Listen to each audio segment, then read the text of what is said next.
Encore une belle bouse de sortie, les séries Marvel sont tout à chier, le MCU est mort avec Endgame. Un constat est clair, entre les critiques acerbes se multipliant sur les réseaux sociaux et des projets Marvel ayant de plus en plus de difficultés à mobiliser le grand public, le MCU est sur une pente dangereusement glissante. Mais plutôt que d'émettre une énième critique négative dans cet océan grandissant de désapprobation, nous allons ici tenter de comprendre comment, d'un phénomène majeur de la pop culture, Marvel est aujourd'hui devenu synonyme de mauvaise production. Nous tenterons ensuite d'évaluer si la tendance est inéluctable ou si la flamme peut se rallumer en opérant quelques subtils ajustements. Revenons aux bases. Lorsque Kevin Feige imagine et produit l'univers partagé en 2008 avec Iron Man, personne n'imagine l'ampleur que la licence va prendre. Pourtant, le grand public finira d'être convaincu à l'arrivée du film Avengers, premier rassemblement concret des multiples projets solo qui parviendra à réaliser la prouesse de se hisser au 3e rang, hors prise en compte de l'inflation, des plus gros films au box-office mondial derrière l'illustre Avatar et le cultissime Titanic. Le rouleau compresseur Marvel était lancé. Mais comment explique-t-on l'essoufflement de cette popularité qui a atteint son paroxysme lors d'Endgame et semble depuis tomber progressivement en déroute ?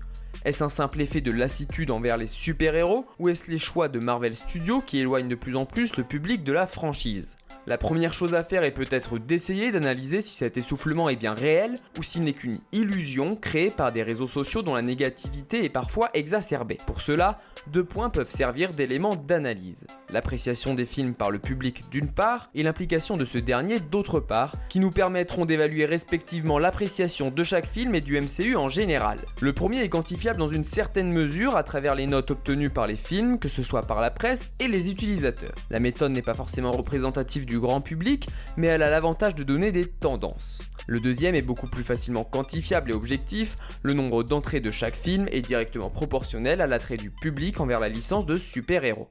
Penchons-nous sur les chiffres. Pour que vous visualisez bien, j'ai mis un code couleur à chaque phase. La première en vert, la deuxième en jaune, la troisième en bleu, la quatrième en rouge et la cinquième en mauve. J'ai mis cette dernière dans un souci d'exhaustivité, mais nous ne nous attarderons pas dessus étant donné que seulement 2 films sont sortis à ce jour. Jetons d'abord un œil sur les notes données par les spectateurs. Je mets volontairement de côté les notes de la presse qui sont parfois totalement déconnectées du ressenti du grand public. Pour les chiffres, je me base ici sur le site connu Rotten Tomatoes. Ce n'est pas parfait, mais c'est une source connue qui permet d'avoir un grand nombre de retours. Au premier coup d'œil, il ne semble pas y avoir de grandes disparités entre chaque phase. On observe une montée en puissance durant les 2 premières phases qui se stabilise en un semblant de plateau pendant la phase 3, un peu accidentée suite à la mauvaise réception de Captain Marvel. Vient ensuite une phase 4 plus mouvementée proposant les films les mieux notés du MCU mais également certains des moins bien notés comme Thor 4. Pourtant, la phase 4 est pour le moment celle qui a une meilleure moyenne avec 89% contre 83% pour la phase 3, 84% pour la phase 2 et 79% pour la phase 1. Il apparaît, si l'on s'en tient uniquement aux notes données par les spectateurs sur le site Rotten Tomatoes, que la baisse ressentie de la qualité du MCU n'est pas frappante, bien que celle-ci soit moins constante que dans la phase précédente. Il faut également garder à l'esprit qu'il s'agit de tendances, le nombre de notes données n'étant pas le même pour chaque film, ce qui peut avoir une incidence, projetant par exemple Shang-Chi devant Infinity War. Mais si la qualité des films semble rester stable, y a-t-il tout de même un désintérêt croissant du grand public ? Pour évaluer cela, analysons maintenant l'évolution du nombre d'entrées pour chaque film du MCU. La disparité semble ici beaucoup plus évidente. On observe la même montée en puissance que pour les notes, avec une apogée claire pour les 2 films Avengers de la phase 3. Par contre, on observe une belle descente en début de phase 4 avec 3 films qui font le moins de recettes depuis la phase 1. Au-delà du phénomène Spider-Man, les 3 autres films de cette phase sont corrects mais ne brillent pas, revenant à des niveaux de recettes proches de la phase 3. A noter que les films qui ont le mieux marché durant la phase 4 sont les suites, ce qui n'est pas forcément encourageant pour les personnages censés prendre la relève. Malgré tout, à part Doctor Strange 2 qui fait mieux que le 1, Black Panther et Thor sont en baisse par rapport à leurs prédécesseurs. La phase 4 se place donc en moyenne, en 3e position au box-office devant la phase 1 mais derrière la phase 2 et 3, cette dernière se situant bien devant en partie grâce aux 2 films Avengers. Enfin, pour finir sur cette brève analyse, regardons cette figure qui montre le placement en termes de notes et de box-office de chacun des films du MCU. Plus on est haut, plus le film a fait de recettes. Plus on est à droite, plus la note du film est bonne. On y distingue ainsi les 4 phases, la phase 1 est basse et très étalée, montrant des notes disparates mais des recettes assez basses. Le premier Avengers est un peu hors norme dans cette phase. La phase 2 est plus resserrée et plus haute, la croissance analysée précédemment est en marche. la phase 3 est encore plus resserrée et à droite, en plus d'atteindre des sommets en recettes. On est au fameux plateau qui n'est perturbé ici que par Captain Marvel, hors norme lui aussi à sa façon. Enfin, la phase 4, tout en étant positionnée plus à droite que les phases 1 et 2, se retrouve presque aussi basse que la première phase, ce qui montre une baisse au box-office malgré des notes plutôt bonnes dans l'ensemble. S'il apparaît que la lassitude commence donc effectivement à frapper le grand public, est-il possible de redresser la barre et d'inverser la tendance ? C'est ce que nous allons voir maintenant. Pour gagner le cœur des spectateurs, il faut comprendre ce qui a marché dans ces 3 premières phases. Certains éléments clés ont en effet été le moteur de la réussite à la Marvel durant ces 10 premières années de production. À mes yeux, 3 critères ressortent. Quand on pense MCU, on pense tout de suite à Iron Man, Captain America ou encore Thor. J'irai même plus loin, on pense à Tony Stark, Steve Rogers et Thor. L'univers de Marvel s'est reposé sur des figures emblématiques pour éveiller l'intérêt du spectateur. Cela n'a pas empêché le MCU de développer en parallèle d'autres personnages, parfois avec brio comme les Gardiens de la Galaxie, mais ces 3-là étaient la colonne vertébrale du Marvel Cinematic Universe et trouvaient parfaitement leur place de leader durant les crossovers. Aujourd'hui, aucun leader ne semble se dessiner. Pire encore, les leaders vers lesquels se dirige Marvel sont certainement aux antipodes des attentes des fans. Les têtes d'affiche pressenties pour le prochain Avengers semblent en effet porter sur le Captain America de Falcon, Captain Marvel, Black Panther de Shuri ou encore Shang-Chi. Si on peut éprouver de la sympathie pour eux, il faut reconnaître que peu d'entre nous devraient y voir les dignes successeurs du trio initial. Plusieurs raisons peuvent l'expliquer. 2 d'entre eux, Falcon et Shuri, sont forcément comparés aux originaux et cette comparaison ne leur donne évidemment pas l'avantage. S'émanciper de l'héritage des 3 fondateurs pourrait donc s'avérer préférable à une comparaison en défaveur des nouveaux leaders. Par ailleurs, si Shuri peut éventuellement avoir les épaules pour guider, il faut reconnaître que Sam Wilson a toujours été un suiveur et j'ai personnellement du mal à le voir prendre la tête des Avengers. Captain Marvel, quant à elle, est probablement l'un des personnages les moins appréciés du grand public. Peut-être cela changera-t-il avec son prochain film, mais le chemin est long pour égaler Tony Stark ou Steve Rogers. Enfin, si beaucoup ont aimé son film, Shang-Chi ne semble pas avoir les épaules pour porter le rôle de leader du MCU. On l'abordera dans le 2e point, mais l'absence de ligne directrice claire et l'unique apparition de Shang-Chi ne lui permettront probablement pas d'asseoir cette légitimité. Bon, c'est facile de critiquer, mais c'est beaucoup plus dur de réaliser. Donc mouillons-nous un peu et déterminons qui pourrait succéder au trio légendaire. Plusieurs options sont envisageables. Doctor Strange devrait s'imposer comme une figure emblématique de la saga du multivers. Même s'il n'est pas un Avengers en tant que tel, il pourrait prendre la tête des Midnight Suns pour guider une partie des super-héros comme Moon Knight. Reed Richards pourrait également jouer un rôle de leader auprès des Avengers. Doué d'une intelligence hors norme, dépassant même Tony Stark et ayant un rôle majeur dans les comics Secret Wars, il devrait naturellement s'imposer comme un élément incontournable du MCU à l'avenir. S'il est avant tout un scientifique aimant s'adonner à des réflexions solitaires, il lui arrive d'asseoir son leadership lorsque les situations l'exigent. On pourrait également citer Wolverine, que Marvel semble vouloir repousser sur le devant de la scène, ou encore Spider-Man. Bien que l'anonymat de ce dernier rend les choses plus complexes, sans compter la difficulté due aux questions de droit, le personnage appartenant à Sony. Hormis tous ces personnages, on a tendance à oublier que l'un des 3 Avengers originaux n'est pas mort. Le dieu du tonnerre est bien et bien vivant, et si Marvel décide de lui redonner de la crédibilité et de suivre un développement proche du Thor d'Infinity War, on pourrait retrouver un leader cosmique tout naturel aux nouveaux Avengers. Toujours au niveau spatial, le Nova de Richard Rider pourrait tout à fait s'avérer être un personnage de premier plan pour le futur de Marvel. On peut également citer Adam Warlock, qui devrait vite grandir et devenir incontournable. Comme vous pouvez le constater, Marvel ne manque pas de visage capable de prendre le leadership pour la phase du multivers. Mais vous vous en douterez, il est peu probable que leur choix se porte vers ces personnages, et ce pour des raisons davantage politiques que scénaristiques. Que l'on soit d'accord ou non avec, et ce n'est pas ici le sujet, mettre uniquement des hommes blancs qui plus est en leader ne correspond pas à l'idéologie qui anime aujourd'hui Hollywood, leur préférant une diversité portant sur le devant de la scène des personnages de seconde zone au détriment de ceux attendus par les fans, expliquant en partie le désintérêt progressif pour la franchise. Entre un trio Strange, Richards, Wolverine et un trio Falcon, Shuri, Danvers, je pense que le choix du grand public serait quasiment unanime, même si je peux me tromper évidemment. Par curiosité, je vous ai posé la question et 93% ont répondu favorable au premier trio. Évidemment, la chaîne étant petite, ce n'est pas représentatif, mais je m'attendrai à des résultats similaires en cas de réel sondage. Bien sûr, même en plaçant des visages charismatiques à la tête du MCU, il faut que leur écriture soit de suffisamment bonne qualité pour que l'on se sente proche d'eux. Et pour cela, il est absolument nécessaire d'améliorer quelque chose qui semble pour le moment manquer à la saga du multivers, une ligne directrice claire et des liens cohérents entre les différents projets Marvel.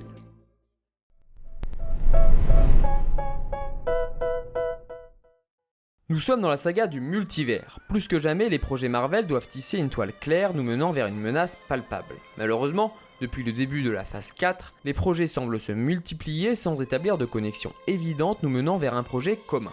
Il est d'ailleurs intéressant de noter que la phase 4 est la seule à ne pas avoir de film Avengers regroupant les différents protagonistes en un seul projet. Si ça peut paraître anodin, c'est à l'image de ce flou qui entoure la saga du multivers depuis ses premiers pas, qui lui donne un sentiment de cloisonnement et d'absence de cap. Un cap qui était si important pour maintenir l'engouement après l'apothéose Endgame. Comme contre-argument, on entend parfois dire que la phase 4 est une phase de reconstruction, qui prend le temps de poser des bases solides pour la suite. Et ça ne tient pas, la phase 1 étant une phase de construction, sans base, et ça ne l'a pas empêché de réunir les différents personnages dans un projet commun d'une grande qualité. Et puis, quelle base solide la phase 4 a-t-elle posée ? Black Widow se passe dans le passé et ne sert qu'à introduire un personnage secondaire. Les Éternels et Shang-Chi, s'ils ont été d'un point de vue personnel des réussites, ne semblent pas réapparaître avant le prochain film Avengers. Thor 4 est une blague de mauvais goût, parvenant même à dégrader le rôle d'une entité comme Éternité, qui aurait pu avoir un rôle secondaire dans les événements menant à Secret Wars, ou au moins clarifier l'essence du multivers. Spider-Man No Way Home est un reboot de Peter Parker qui ne nous apprend quasiment rien sur le concept de multivers et ne s'en sert que pour justifier le fan service. Même Doctor Strange 2, que j'ai par ailleurs bien aimé, n'exploite quasiment pas le multivers, celui-ci étant plus une toile de fond qu'au centre de l'intrigue. On a bien quelques briques qui sont posées pour la suite, les Célestes, le voyage de Doctor Strange avec Cléa, les Atlantes, mais rien ne semble relier tout ça à un plan global. Même le début de la phase 5 introduit relativement mal Kang, qui, s'il est effectivement coupé de ses pouvoirs, parvient à perdre en 1 contre 1 face à l'un des Avengers les plus faibles. Pour celui qui doit succéder à Thanos, c'est une introduction à minima étrange. Alors il est possible que la phase 5 soit le ciment, reliant les différentes briques isolées de la phase 4, mais il est également possible que ce ne soit pas le cas, se perdant dans une multitude d'éléments qu'elle ne parvient pas à relier, forçant à l'abandon de certains.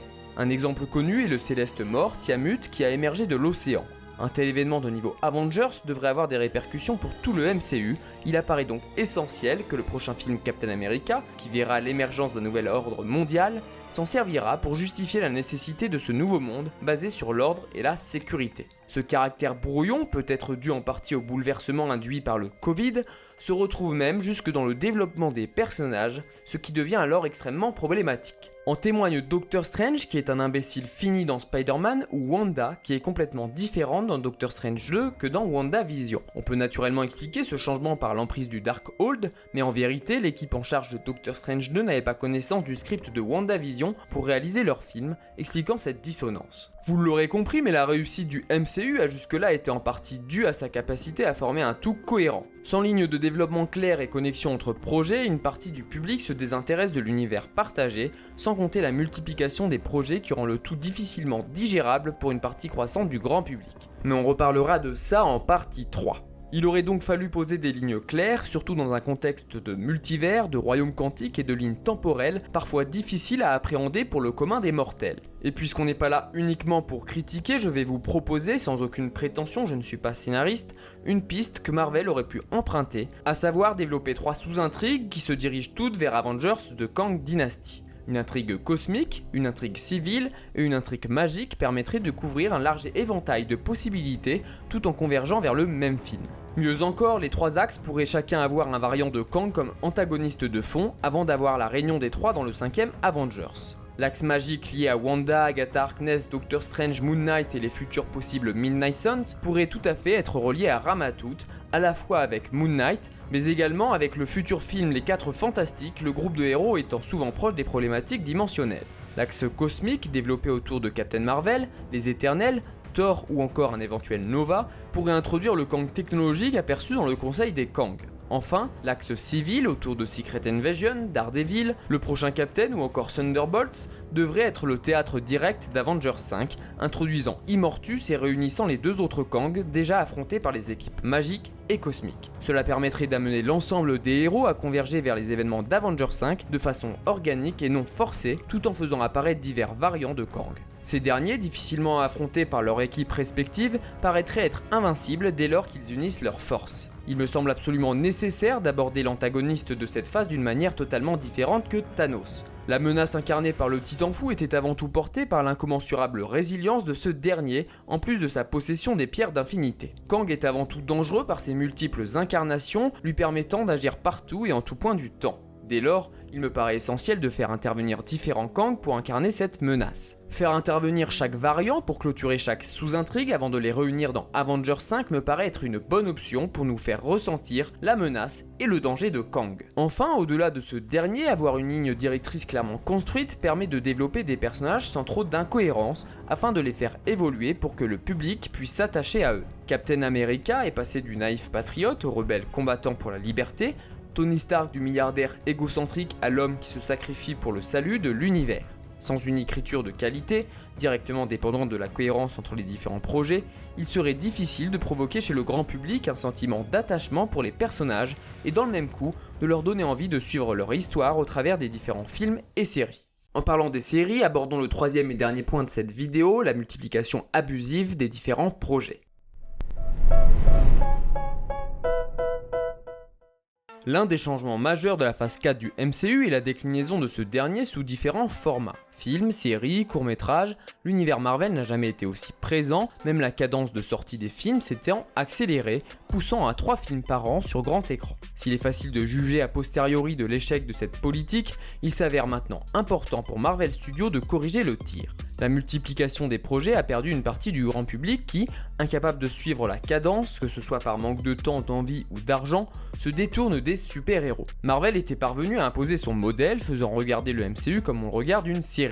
Mais devant le nombre d'épisodes à regarder et le manque de lien entre ces fameux épisodes, le grand public se détourne naturellement de la franchise. Ajoutez à cela le fait que les séries ne sont pas toujours incroyables, allant même parfois jusqu'à être d'une nullité affligeante. She-Hulk n'aurait par exemple jamais dû exister et je ne comprends toujours pas comment elle a pu être validée. Malgré des épisodes de 20 minutes, le vide auquel on est confronté nous fait basculer dans un abîme presque Lovecraftien tant ce qu'on y voit semble appartenir à une réalité dissonante. Par ailleurs, la problématique liée à la qualité de ces séries est directement corrélée à un dilemme cornélien dont Marvel a du mal à sortir. Il s'impose 2 critères antinomiques. D'un côté, il faut que les séries s'inscrivent dans l'univers partagé pour plaire aux spectateurs, de l'autre, il ne faut pas que les séries impactent trop le MCU sous peine de perdre ceux qui ne regardent que les films. Marvel ne parvient pas à s'émanciper de ces 2 conditions, l'obligeant à produire des séries grises sans enjeu majeur. Cela n'a jamais été aussi clair que dans Secret Invasion, qui refuse de provoquer un événement planétaire durant la série, ne le faisant qu'à la fin, laissant probablement sa résolution dans le prochain Captain America. Au contraire, la seule série qui s'autorise à avoir de vrais enjeux pour le MCU est certainement l'une, si ce n'est la meilleure proposée jusque-là. La saison 1 de Loki est un événement majeur dans la chronologie, se permettant même l'introduction du successeur de Thanos, en plus d'expliquer les enjeux de la saga du multivers. Nous verrons si la saison 2 parvient à garder la même philosophie, mais à la vue de ces bandes annonces, il semble qu'elle en prenne le chemin. Il faudrait donc diminuer le nombre de projets, que ce soit les films ou les séries, et se concentrer sur la construction d'un univers partagé cohérent, où l'évolution des personnages est dirigée par une belle plume plutôt que par des couteaux mal aiguisés. Bonne nouvelle, il semble que Marvel se dirige vers cette nouvelle politique en annonçant la baisse de projets à venir. Encore faudrait-il qu'il fasse les bons choix en ne favorisant pas une deuxième saison de She-Hulk au détriment des courts-métrages qui pour le moment sont plutôt bons. Pour conclure, le MCU semble bel et bien sur le déclin. Si la qualité des projets n'est pas toujours en cause, les dernières phases ayant eu leur lot de production moins bonnes, leur multiplication couplée à l'absence de figures emblématiques et de lignes directrices claires peut expliquer en partie la baisse d'intérêt du grand public. Bien sûr, d'autres éléments s'ajoutent éventuellement à cela, comme la lassitude des super-héros ou une mode anti-Marvel. Les regards se portent maintenant vers le futur, le MCU saura-t-il rebondir et regagner le cœur de ceux qui s'en sont détournés? Réponse dans les années à venir, et à court terme avec le prochain film The Marvels. N'hésite pas à me dire ce que tu penses de l'état actuel du MCU, si pour toi il est voué à mourir ou s'il y a encore de l'espoir. Abonne-toi si la vidéo t'a plu et on se retrouve très bientôt pour de nouvelles analyses.